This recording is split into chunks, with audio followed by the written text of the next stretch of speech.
गुजरात में हुए सोहराबुद्दीन फर्जी मुठभेड़ मामले में जेल में बंद आईपीएस अधिकारी डीजी वंजारा ने आज भारतीय पुलिस सेवा से इस्तीफा दे दिया है।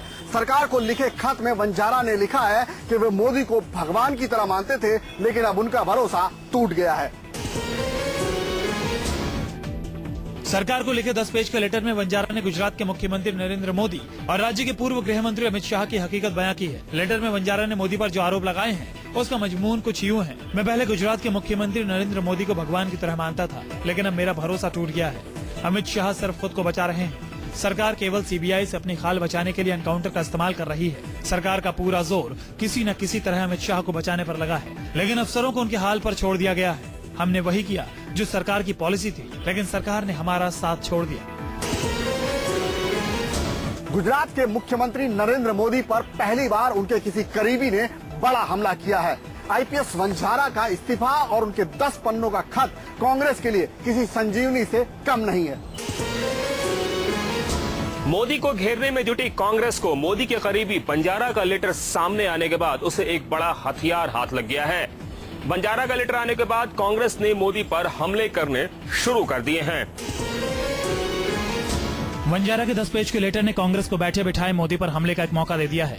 कांग्रेस ने वंजारा के लेटर के हवाले से मोदी पर तीखा हमला किया है। कांग्रेस का कहना है कि वंजारा के लेटर ने मोदी की सच्चाई दुनिया के सामने ला दी है। मोदी को सीएम की कुर्सी पर बने रहने का अब कोई हक नहीं है।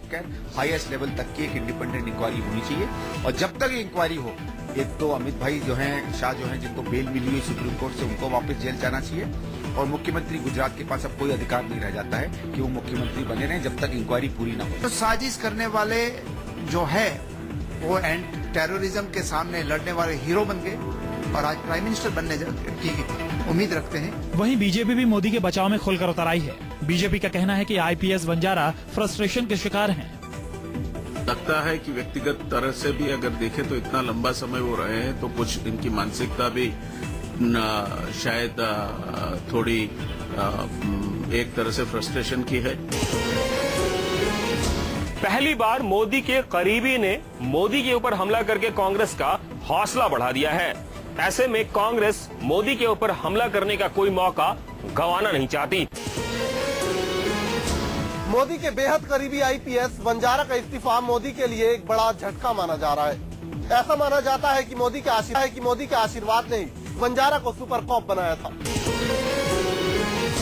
डीजी वंजारा सोहराबुद्दीन फर्जी एनकाउंटर केस में पिछले 6 साल से जेल में बंद है। मोदी को भगवान की तरह पूजने वाले वंजारा 1987 बैच के आईपीएस हैं। वंजारा ने कई एनकाउंटर किए। वंजारा का नाम सोहराबुद्दीन फर्जी एनकाउंटर और इशरत जहां फर्जी मुठभेड़ में भी आया। इशरत जहां मुठभेड़ के समय वंजारा गुजरात के डीआईजी थे। 2006 में तुलसी प्रजापति का एनकाउंटर हुआ। तुलसी प्रजापति सोहराबुद्दीन एनकाउंटर का चश्मदीद था। फर्जी एनकाउंटर केस में वंजारा 2007 में गिरफ्तार हुए। अपने इस्तीफे के खत में वंजारा ने साफ लिखा है कि उन्होंने और उनकी टीम ने जो कुछ भी किया है वो गुजरात सरकार की नीतियों के तहत किया है। लिहाजा वंजारा का इस्तीफा मोदी की मुसीबतें भी बढ़ा सकता है। तुलसी प्रजापति मुठभेड़ की सीडी जारी होने के बाद कांग्रेस ने बीजेपी की मुश्किलें बढ़ा दी है। कांग्रेस ने मांग की है कि जब तक जांच पूरी नहीं होती तब तक गुजरात के मुख्यमंत्री नरेंद्र मोदी को इस्तीफा दे देना चाहिए। कांग्रेस ने एक सीडी जारी कर मोदी के करीबी 3 बीजेपी नेताओं की भूमिका पर सवाल उठाए हैं। कांग्रेस का दावा है कि यह स्टिंग ऑपरेशन एक पत्रकार ने किया है। सीडी में दिखाया गया है कि बीजेपी के 3 नेताओं प्रकाश जावड़ेकर, भूपेंद्र यादव और रामलाल के कहने पर गुजरात एनकाउंटर में मारे गए तुलसी प्रजापति की मां से सादे वकालतनामे पर अंगूठे का निशान लगाया गया। होटल से लेकर के उसके बाद न्यायिक प्रक्रिया के अंदर वकालतनामा तक के जो है बदलवा करके और वकील चेंज करवाने से लेकर के एनकाउंटर तक के, ये सब के सब बहुत गंभीर मामले हैं और ये सीधा सीधा ये बताता है कि किस प्रकार से वो न्यायिक प्रक्रिया के अंदर हस्तक्षेप वो करते हैं। इस स्टिंग ऑपरेशन के जरिए कांग्रेस ने बीजेपी पर तुलसी प्रजापति मुठभेड़ जांच को बाधित करने का आरोप लगाया है। गौरतलब है कि इस मुठभेड़ में गुजरात के पूर्व गृह राज्य मंत्री अमित शाह मुख्य आरोपी हैं। पद से अपना इस्तीफा देना चाहिए। उनको अपने पद पे रहने का कोई अधिकार नहीं है। इतनी बड़ी जिस तरीके से उनके ऊपर आरोप लगे हैं और जिस प्रकार से वो संलग्नता उनकी दिखाई गई है, उनको अपने पद पे रहने का कोई 1 मिनट के लिए भी उनको अधिकार नहीं। कांग्रेस का आरोप है कि बीजेपी के 3 नेताओं ने न्यायिक प्रक्रिया के साथ खिलवाड़ करने की कोशिश की है। कांग्रेस का कहना है इस प्रक्रिया में बीजेपी के कई और बड़े नेता भी शामिल हैं। कांग्रेस के सीडी बम पर बीजेपी ने किया है पलटवार। बीजेपी का कहना है कि कि कांग्रेस ने जो सीडी जारी किया है वो पूरी तरह फर्जी है और चुनाव से ठीक पहले कांग्रेस इस तरह के हथकंडे अपनाकर लोगों का ध्यान आम मुद्दों से भटकाना चाहती है। कांग्रेस के सीडी बम के शिकार हुए बीजेपी प्रवक्ता प्रकाश जावड़ेकर ने सीडी की प्रामाणिकता पर सवाल उठाए हैं।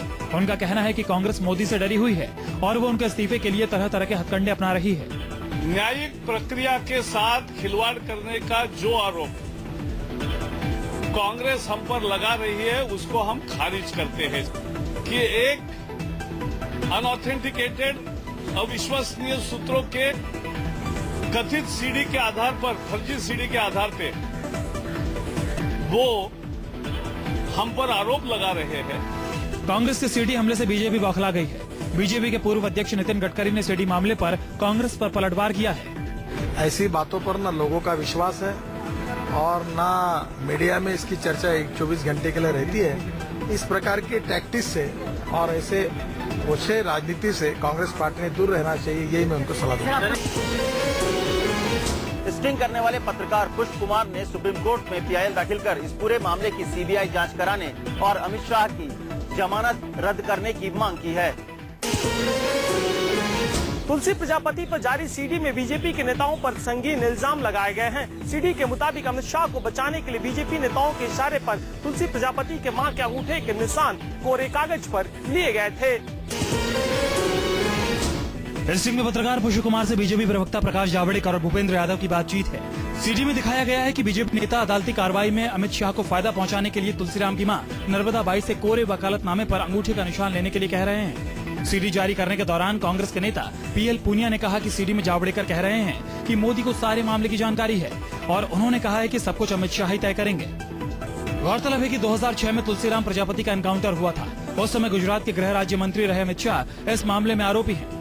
तुलसी प्रजापति सोहराबुद्दीन शेख का सहयोगी था और वो सोहराबुद्दीन शेख के एनकाउंटर का चश्मदीद भी था। बीजेपी के सीडी पर बखेड़ा खड़ा हो गया है। कांग्रेस ने सीडी पर सीबीआई जांच की मांग की है। कोयला घोटाले की गुम फाइलों पर आज संसद में जमकर हंगामा हुआ। विपक्ष के दबाव के चलते प्रधानमंत्री मनमोहन सिंह को लोकसभा और राज्यसभा दोनों में ही अपना जवाब देना पड़ा। कोल घोटाले से जुड़ी फाइलों के गायब होने पर पीएम ने सदन में कहा कि सरकार के पास छिपाने के लिए कुछ भी नहीं है। उन्होंने कहा कि सरकार ने सीबीआई को ज्यादातर फाइलें दे दी हैं। मनमोहन सिंह ने अपने बयान में कहा कि सरकार सीएजी और सीबीआई को पूरा सहयोग कर रही है। I would like to re-emphasize that the government is making all efforts to locate the papers requisitioned by the CBI, and at this stage it would be premature to say that some papers are indeed missing. The vast majority of the papers sought by the CBI have already been handed over to them. PM Manmohan Singh के बयान से विपक्ष संतुष्ट नहीं हुआ और दोनों सदनों में जमकर हंगामा हुआ। लोकसभा में बीजेपी नेता प्रतिपक्ष सुषमा स्वराज और लालकृष्ण आडवाणी को बोलने देने का मौका नहीं मिलने से नाराज थे। वहीं राज्यसभा में पीएम के बयान के बाद बीजेपी नेता रविशंकर प्रसाद और संचार मंत्री कपिल सिब्बल के बीच बेहद तीखी नोकझोंक देखने को मिली। इस दौरान संसदीय कार्य राज्य मंत्री राजीव शुक्ला भी भड़क गए। Can I ask the PM to reply? No,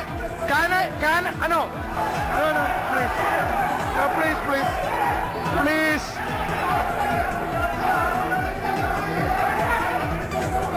No, please.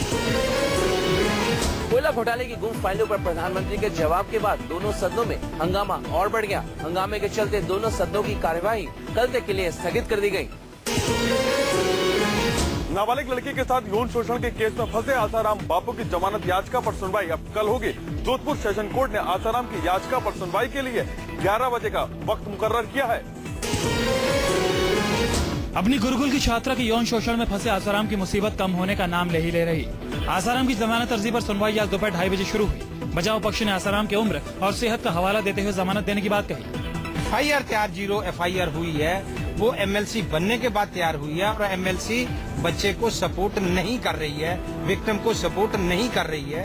और जो लड़की का अपना बयान है, जो सर्कमस्टांसेस है, वो in the eyes of law admissible नहीं है। बचाव पक्ष की दलीलों के बाद सरकारी पक्ष ने अपनी बात रखने के लिए कोर्ट से कल तक का वक्त मांगा। उन्होंने काफी जो पॉइंट्स उठाए हैं उसका हमारे को विस्तार पूर्वक वापस कल जवाब देना है। इसके लिए इस केस की सुनवाई कल वापस 11 बजे होगी। जमानत याचिका पर सुनवाई टलने के बाद आसाराम बापू जोधपुर के केंद्रीय जेल में ही रहेंगे। सूत्रों के मुताबिक जेल में आसाराम ने अपनी रातें करवट बदल बदल कर काटी हैं। आसाराम की जमानत अर्जी पर आज उनके वकील ने अदालत में तकरीबन 2.25 घंटे तक बहस की। जमानत अर्जी पर बहस करने के बजाय उन्होंने इस बात पर जोर दिया कि आसाराम पर तो FIR बनती ही नहीं है। जोधपुर सेशन कोर्ट में आज 2:30 बजे आसाराम की जमानत पर अर्जी पर बहस शुरू हुई तो आसाराम के वकील के मनन ने FIR को गलत साबित करने पर ज्यादा तर्क दिया। आसाराम के वकील ने करीब 2.25 घंटे की बहस में ये साबित करने की कोशिश की कि आसाराम पर पुलिस की कार्रवाई पुलिस पर मीडिया के दबाव की वजह से हुई है। मैं आपको भी शाबाशी भी दूंगा, लेकिन आपसे मुझे गिला भी है। आपके प्रेशर की वजह से इन्वेस्टिगेटिंग एजेंसी ने जितना हरीडली इसमें काम किया या मेरे क्लाइंट को अरेस्ट कर लिया, उसमें भूमिका आपकी भी काफी हद तक है। आसाराम के वकील की लंबी चौड़ी दलीलों के बाद सरकारी पक्ष ने जमानत के विरोध में अपना तर्क रखने के लिए कल का समय मांगा है। अब कल ये तय होगा कि आसाराम को मिलती है बेल या फिर वो रहते हैं जेल में। नाबालिग लड़की के यौन शोषण के मामले में फंसे आसाराम बापू को दी जा रही VIP सुरक्षा पर सुप्रीम कोर्ट ने सवाल खड़े किए हैं। आसाराम का नाम लिए बगैर सुप्रीम कोर्ट ने कहा कि एक आरोपी को दी जा रही VIP सुरक्षा को देखकर हैरानी हुई है। आसाराम का नाम लिए बिना सुप्रीम कोर्ट ने उन पर बेहद तल्ख टिप्पणी की। कोर्ट ने कहा कि ये लोग ड्रग पेडलर की तरह शुरुआत करते हैं, फिर धर्म का नाम लेकर राजनीति में घुस जाते हैं, उसके बाद करोड़ों की जायदाद बना लेते हैं। आसाराम जैसे लोगों को मिल रही VVIP सुरक्षा पर सवाल उठाते हुए कोर्ट ने कहा कि निजी लोगों को सुरक्षा नहीं मिलनी चाहिए। अगर उन्हें सुरक्षा चाहिए तो प्राइवेट एजेंसी की मदद ले सकते हैं। इसके साथ ही यूपी सरकार को हर दिन 400 से ज्यादा लोगों को VVIP सुरक्षा मुहैया कराने पर सुप्रीम कोर्ट ने फटकार लगाई। VIP सिक्योरिटी से जुड़े मामले की सुनवाई के दौरान सुप्रीम कोर्ट ने टिप्पणी की। सुप्रीम कोर्ट ने कहा कि किसी व्यक्ति को सुरक्षा उसके पद को देखकर नहीं, खतरे को देखकर दिया जाना चाहिए। जम्मू कश्मीर के श्रीनगर में सामने आई एक स्कूल टीचर की हैवानियत। मामूली शरारत के बदले टीचर ने बच्चे की इतनी पिटाई की कि मासूम की जान पर बनाई। महज 8वीं क्लास में पढ़ने वाले मेहराब नाम के इस लड़के की ऐसी हालत इसी के स्कूल के प्रिंसिपल ने की है। इलाके के MF हायर सेकेंडरी स्कूल की 8वीं क्लास में दोस्त के साथ कार्टून बनाना स्कूल के प्रिंसिपल को इतना नागवार गुजरा कि प्रिंसिपल ने बेरहमी से इसकी पिटाई कर दी। मार की वजह से मेहराब के दोनों बाजू और गर्दन की हड्डी टूट गई और मेहराब को अस्पताल में भर्ती करवाना पड़ा। प्रिंसिपल की इस हैवानियत के बाद मेहराब के पिता ने पुलिस में प्रिंसिपल के खिलाफ शिकायत दर्ज कराई, लेकिन पुलिस ने न तो दोषी प्रिंसिपल के खिलाफ कोई कार्रवाई की और न ही स्कूल पर कोई एक्शन लिया। बहुत पीटा, फिर मैं बेहोश हो गया। वहाँ से टीचर एक आई, उसी ने मुझे उठाया, ऊपर फिर चढ़ाया, वहाँ पे आया, फिर से प्रिंसिपल ने पीछे से लात मारी। फिर मैं क्लास में, फिर निकलने के टाइम मुझे फ्रेंड उन्हें घर पहुँचा। यहाँ वहाँ स्कूल में भी उसने मुझे वहाँ पे मारा छुट्टी के टाइम। फिलहाल आरोपी प्रिंसिपल पुलिस की गिरफ्त से दूर है।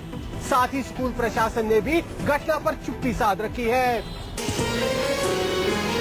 उत्तर प्रदेश के विभाजन को लेकर मचा बवाल थमने का नाम नहीं ले रहा। मंगलवार को राज्य के 17 मंत्रियों और करीब 42 विधायकों ने विधानसभा परिसर में बंटवारे के खिलाफ धरना दिया।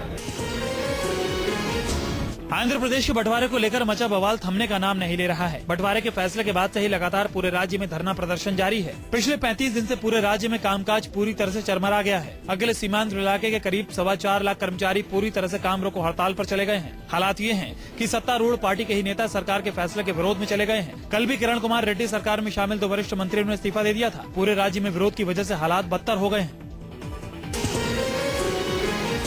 दरअसल सीमा आंध्रा के जिलों में बंटवारे को लेकर जबरदस्त बवाल मचा हुआ है। ऐसे में ये मंत्री और विधायक यह जताने की कोशिश कर रहे हैं कि वे भी जनता की मांग के साथ खड़े हैं।